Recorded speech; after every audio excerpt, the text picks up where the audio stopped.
Olá, bom dia, meus caros amigos e amigas, paroquianos, paroquianas, todos os devotos e devotas de Santo Antônio. Hoje, quinta-feira, dia 10 de agosto, nós damos continuidade às reflexões da 18ª semana do Tempo Comum.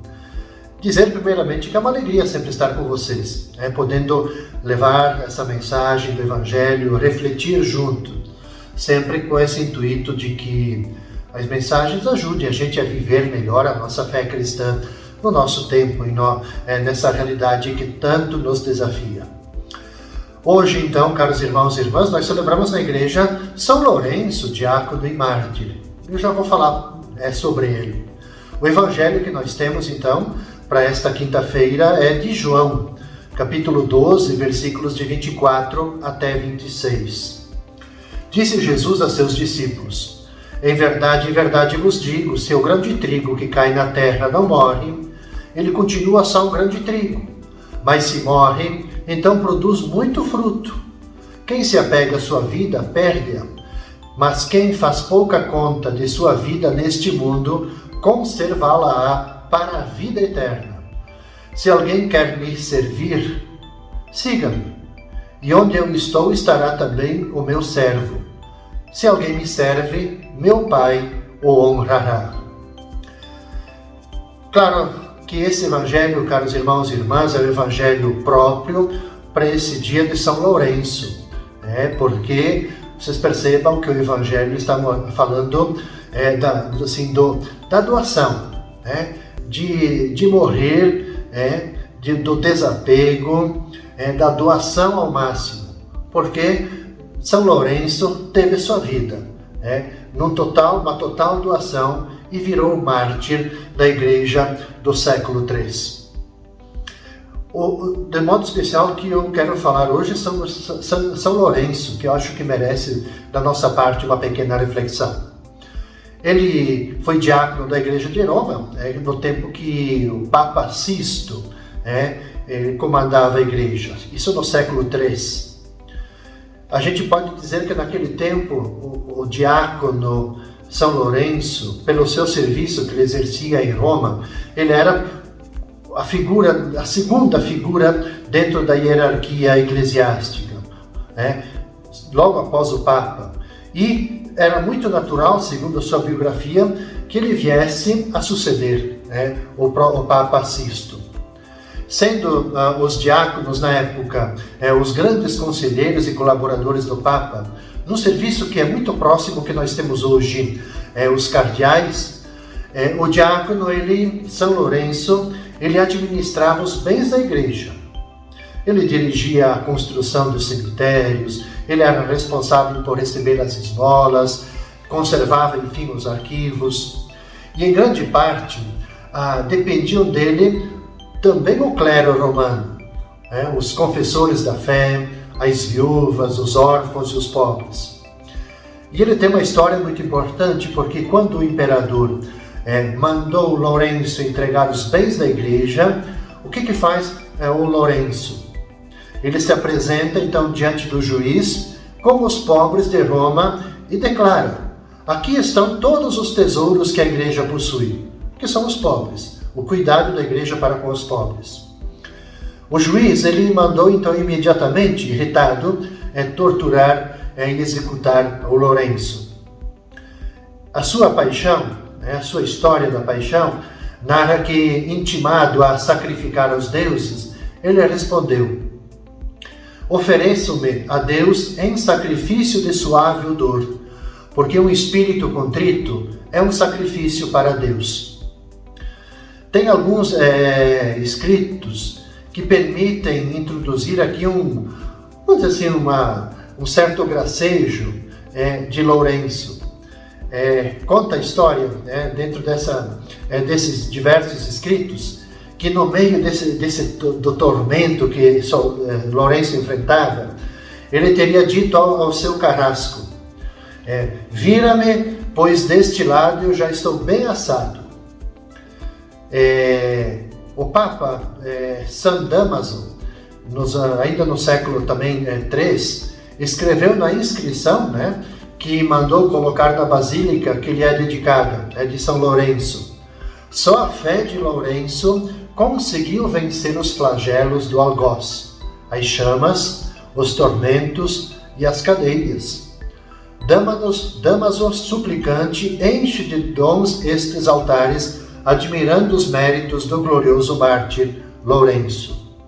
Creio que, à luz do Evangelho, o Lourenço nos oferece assim, muitas luzes para a nossa vida, para a nossa missão, de a gente gastar, de a gente consumir a nossa vida, assim, em benefício dos nossos irmãos e irmãs, de nós, de fato, nos mantermos, mesmo diante das dificuldades, nos mantermos sempre fiéis ao Evangelho, fiéis a Deus, mas também fiéis, como Lourenço, às pessoas. Na sexta-feira, dia 11 de agosto, nós celebramos na igreja, de modo especial para nós franciscanos, toda a família franciscana, com as irmãs Clarissas, Santa Clara de Assis. Nós teremos nesse dia, então, o Evangelho de Mateus, o capítulo 16, versículos de 24 até 28. Jesus disse aos discípulos: Se alguém quer me seguir, renuncie a si mesmo, tome sua cruz e me siga. Pois quem quiser salvar sua vida vai perdê-la, e quem perder sua vida por causa de mim vai encontrá-la. De fato, o que adianta o homem ganhar o mundo inteiro, mas perder sua vida? O que poderá alguém dar em troca de sua vida? Porque o Filho do Homem virá na glória de seu Pai, com os seus anjos, e então retribuirá a cada um de acordo com sua conduta. Em verdade vos digo, alguns daqueles que estão aqui não morrerão antes de verem o Filho do Homem vindo com o seu reino. Eu gostaria primeiramente de uma breve reflexão sobre esse Evangelho e depois também um comentário, obviamente, sobre Santa Clara, a sua importância para a vida franciscana, o carisma franciscano, mas também para o mundo. Eu quero chamar a atenção desse Evangelho que, de uma forma assim, muito direta, sem rodeios, Jesus apresenta para os discípulos as condições do seguimento. Primeiramente, devem renunciar aos seus projetos pessoais para serem capazes de assumir as grandes propostas do reino de Deus. Depois, eles são convidados a tomar a cruz de cada dia, isto é, adotar, assumir as obrigações da nova comunidade de Jesus.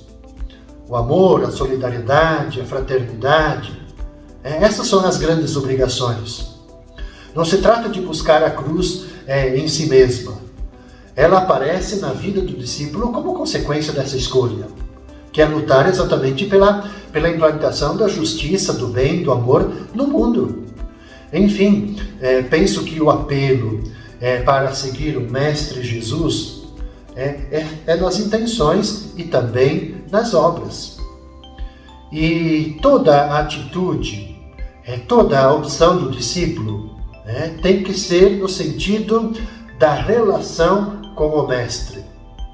Então a escala, o Evangelho quer nos colocar essa perspectiva, que a escala de prioridades e valores, ela é definida pela relação com Jesus, cujo percurso histórico marcado pelo sofrimento, vivido no amor, na doação, será assumido por cada um de nós que somos discípulos e discípulas.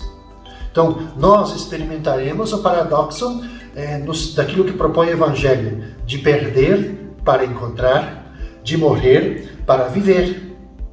Então, as obras vão manifestar, de fato, vão visibilizar a nossa opção por Jesus, como sendo o centro da nossa existência. Então, quem enfrenta a cruz por causa de Jesus, o Evangelho lhe diz: este vai encontrar salvação. Penso que, à luz dessa reflexão, e mesmo à luz do Evangelho, foi o grande princípio, a grande fonte de vida de Santa Clara. A gente aprendeu, e quando a gente lê as biografias, a história de Santa Clara, a gente primeiro aprendeu assim, que Santa Clara seria a plantinha de São Francisco, por ela beber na espiritualidade, seguir, foi assim tocada por Francisco e pela sua opção por uma vida itinerante e pobre. Mas ao mesmo tempo a gente tem que ver em Santa Clara uma pessoa enamorada por Cristo.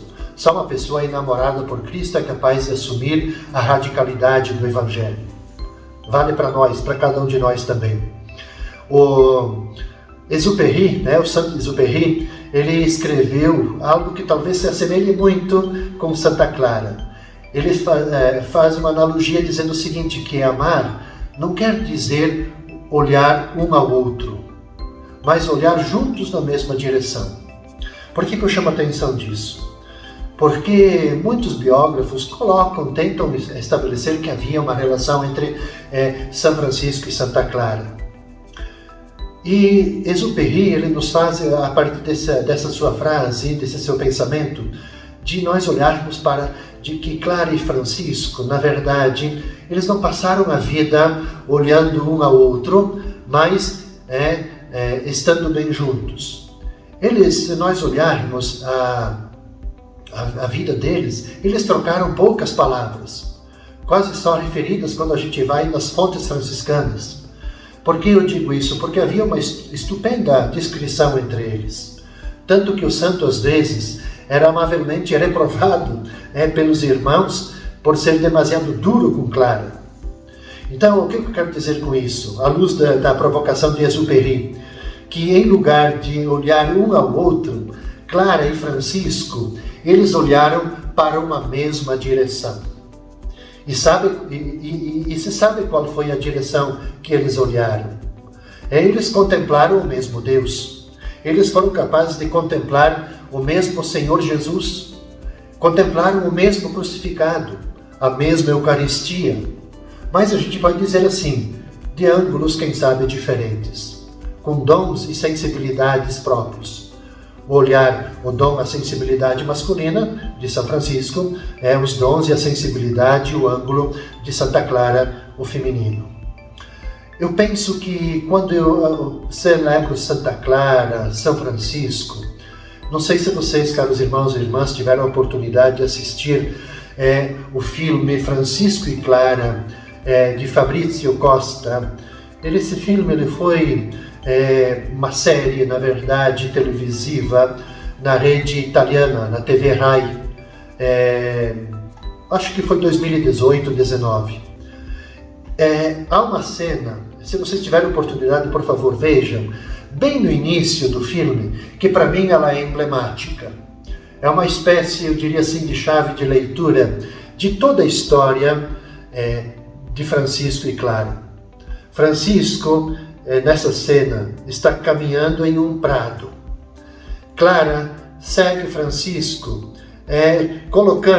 introduzindo os seus pés, como quase que brincando, a gente pode imaginar aqui a cena, nas pegadas que Francisco deixa. E, diante da pergunta, São Francisco olha para trás e pergunta para Clara, Clara, está seguindo as minhas pegadas? E ela responde de uma forma assim muito sábia e luminosa. Não, eu estou seguindo outras pegadas muito mais profundas. Obviamente, fazendo referência aqui a exatamente essa perspectiva de que Clara estava seguindo profundamente as pegadas do Cristo pobre, do Cristo crucificado, mas também do Cristo ressuscitado. Que possamos, caros irmãos, celebrar bem, com amor, com entusiasmo, a Santa Clara de Assis. No sábado, meus caros irmãos e irmãs, concluindo assim o nosso itinerário de reflexões da 18ª semana do Tempo Comum, nós vamos rezar com o Evangelho de Mateus, capítulo 17, versículos de 14 até 20. Chegando Jesus e seus discípulos junto da multidão, um homem aproximou-se de Jesus, ajoelhou-se e disse: Senhor, tem piedade do meu filho. Ele é epilético e sofre ataques tão fortes que muitas vezes cai no fogo ou na água. Levei-o aos teus discípulos, mas eles não conseguiram curá-lo. Jesus respondeu: Ó gente sem fé e perversa, até quando deverei ficar convosco? Até quando vos suportarei? Trazei aqui o menino. Então Jesus o ameaçou, e o demônio saiu dele. Na mesma hora o menino ficou curado. E então os discípulos aproximaram-se de Jesus e lhe perguntaram em particular: por que nós não conseguimos expulsar o demônio? Jesus respondeu: porque a vossa fé é demasiado pequena. Em verdade vos digo, se vós tiverdes fé do tamanho de uma semente de mostarda, direis a esta montanha: vai daqui para lá, e ela irá. E nada vos será impossível. Um belíssimo evangelho para a gente concluir o itinerário dessa nossa 18ª semana do Tempo Comum. O evangelista Mateus, ele está preocupado em transmitir os ensinamentos de Jesus aos seus discípulos. Mas ele não deixa de contar mais um milagre, inserindo aqui, digamos assim, a narrativa da cura de um epilético. É mais um sinal que Mateus quer visibilizar do poder de Jesus. O pedido do pai para obter a cura do filho epilético dá uma ocasião assim privilegiada a Jesus para mais um ensinamento sobre a necessidade de acreditar nele. Agora, em particular, seja, primeiro, fazendo a cura, mas em particular com seus discípulos. Os discípulos não conseguem realizar um milagre porque o poder curativo, o poder divino, não é deles, é de Jesus. Pertence unicamente ao Mestre, que o concede àqueles que participam da sua missão, aqueles que o acolhem, aqueles que acreditam. Aqui está a chave de leitura desse texto. A informação é que os discípulos de Jesus, muito interessante, não deram conta de curar a criança. A gente pode até ficar imaginando aqui a cena, os discípulos, quem sabe ali, impactados, pensando não temos força, falta fé.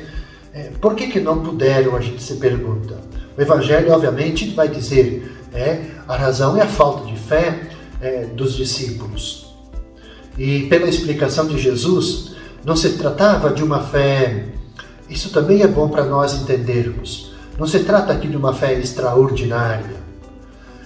Uma fé, o Jesus vai dizer mesmo, uma fé pequenina, como um grão de mostarda, seria suficiente para obter resultados surpreendentes ou realizar coisas super difíceis. No caso aqui ele usa o exemplo de transportar a montanha de um lugar para outro. Então o que está colocado aqui, a necessidade de nós também no nosso dia a dia. Como que a gente fortalece a nossa fé? Quais os instrumentos? Como que eu dedico um tempo para me encontrar com Deus? Para nutrir a minha fé, com a leitura da palavra, com a Eucaristia, com o meu silêncio me confrontando com o Deus que é amigo. Enfim, quando a gente vê o Evangelho, mostra que a falta de fé dos discípulos era, na verdade, uma falta de compromisso com o reino de Deus. O compromisso de libertar as pessoas. Então, nós também temos que pensar nisso. Muitas vezes nós temos falta de fé, não porque assim, a gente fica pensando na fé em sinais extraordinários, mas muitas vezes a nossa falta de fé está também na dificuldade que nós temos em assumir compromisso na construção do reino de Deus. De sermos pessoas alegres, amorosas, solidárias, fraternas, de a gente ser próximo dos que necessitam da nossa presença, do cuidado, da compaixão, todas essas palavras que moviam a vida de Jesus, a sua missão. Penso que aqui está o grande desafio colocado para nós, de nós, assim, como que a gente solidifica a nossa fé num contexto que nos desafia. Com essa reflexão, a gente conclui, caros irmãos e irmãs, o itinerário desta 18ª semana do Tempo Comum. Nos encontraremos, então, na segunda-feira, neste mesmo horário. Desejo a cada um de vocês toda a paz, todo o bem, com a intercessão de Santo Antônio.